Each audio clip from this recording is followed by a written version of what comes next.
Hello and welcome to this devotion. I'm just a Christian wanting to encourage some Christians. I'm glad that you came today. I'm going to share a devotion with you entitled A Strong Witness. And this is part 1 of 2. So I'm going to share this devotion in 2 parts. And I want to focus on a man named Stephen. Stephen was a lay worker, a man of God. We find him in this story during a time that it's illegal to preach Jesus Christ.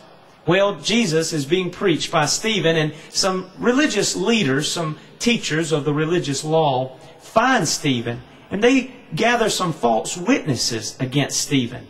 The witnesses' accounts are not even the truth.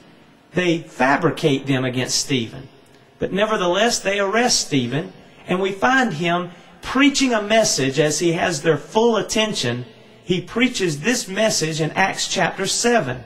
But Stephen discusses from the time period of Abraham, Isaac, and Jacob all the way through Joseph and Moses, and he's doing it all just to show them, point them to Jesus Christ. That's not what we're going to focus on, though, per se. We're going to pick up with where Stephen is discussing Moses in Acts chapter 7, verse 23 through 34. One day, when he was 40 years old, he decided to visit his relatives. And this is Moses, the people of Israel. During this visit, he saw an Egyptian mistreating a man of Israel. So Moses came to his defense and avenged him, killing the Egyptian. Moses assumed his brothers would realize that God had sent him to rescue them, but they didn't. The next day, he visited them again and saw 2 men of Israel fighting. He tried to be a peacemaker. "Men," he said, "you are brothers. Why are you hurting each other?" But the man in the wrong pushed Moses aside and told him to mind his own business. "Who made you ruler and judge over us?" he asked. "Are you going to kill me as you killed that Egyptian yesterday?" When Moses heard that, he fled the country and lived as a foreigner in the land of Midian, where his 2 sons were born.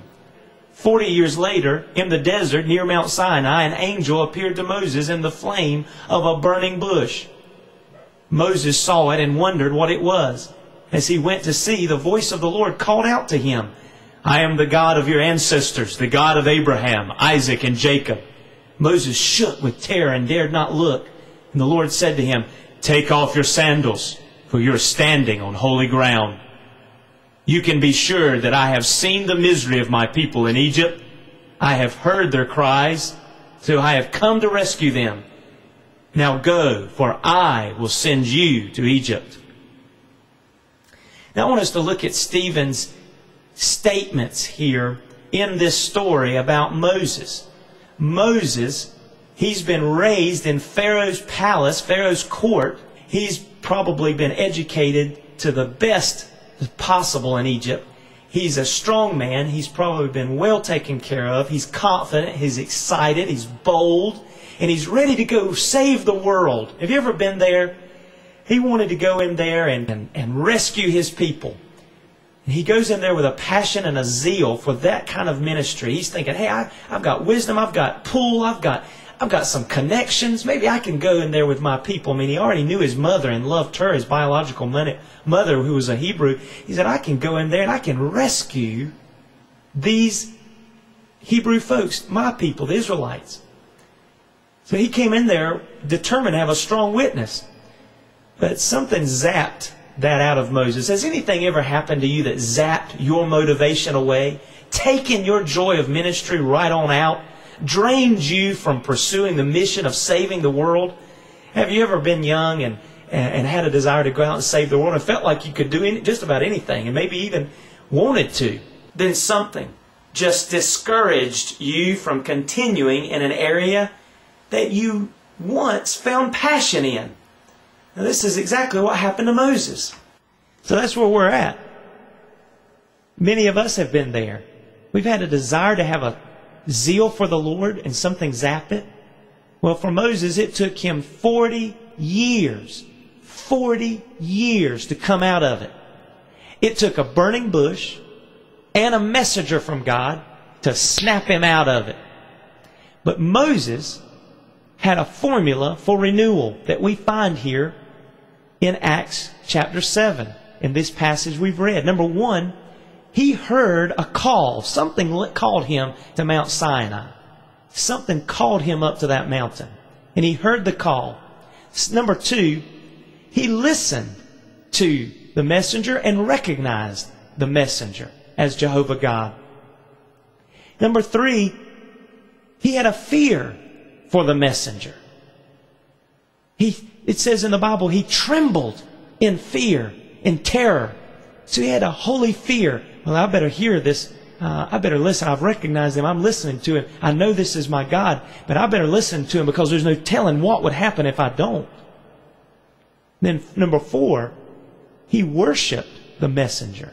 Now, God did not beat around the bush, if you'll excuse the pun.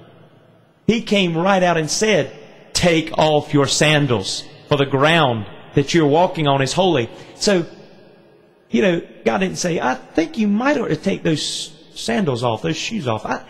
It'd be a good idea, Moses, if you took off your shoes, because you're in the presence of the living God. No, God just came right out and said it. You are on holy ground. And God commanded in this way, basically, Moses to worship him. And Moses did. And then fifthly, finally, Moses obeyed the messenger. Now this is what you and I have to do. We need to be renewed. Do you want that fire back, that passion back for God? Has something zapped it? Maybe it was something someone said. Maybe it was a bad experience. Maybe it was at a church. Maybe it was in a different ministry, whatever it may have been.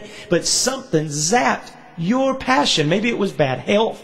Maybe it was just you stepped out in faith, and instead of getting excited, or instead of it succeeding, it failed, and maybe you got burned. Whatever it is that is discouraging you today to be passionate, on fire for God and on ministry, then you need to get that back. Hopefully you're in a good church, and if you're not, you should be. You should be in church somewhere, regular and faithful and working for the kingdom. For if God thought well enough of His church that He sent His Son to die for it, to create the church and then have His Son die for the church, then I believe it's something we should get involved in as well. Now, do you want to have a strong witness for Jesus Christ? Not just a passive, apathetic, pew-sitting, nonchalant, just I'll witness if lightning zaps me to do so. Or do you really want a daily, strong witness for Jesus Christ? I want a strong witness for Christ. I don't know about you, but I want a strong witness. I want to be a strong witness, a powerful witness. Well, it's time for that to be renewed. Do you really want to be His hands and feet? Then it's time for this renewal, this reviving, and this restoring to that place of confidence and passion in your life. Now, whatever has zapped it, I pray right now that healing will be over that area right now of your life. I speak it over you. Now, I encourage you to speak it over yourself and pray it over your life today. And may God prove Himself to you just like He did Moses and just as He did Stephen. Go today and be a strong witness for Jesus Christ. And if something has zapped you or drained you of your passion or your fire for God, ask God right now to give it back to you. And I believe that He will. God bless you and have a purpose-driven day today.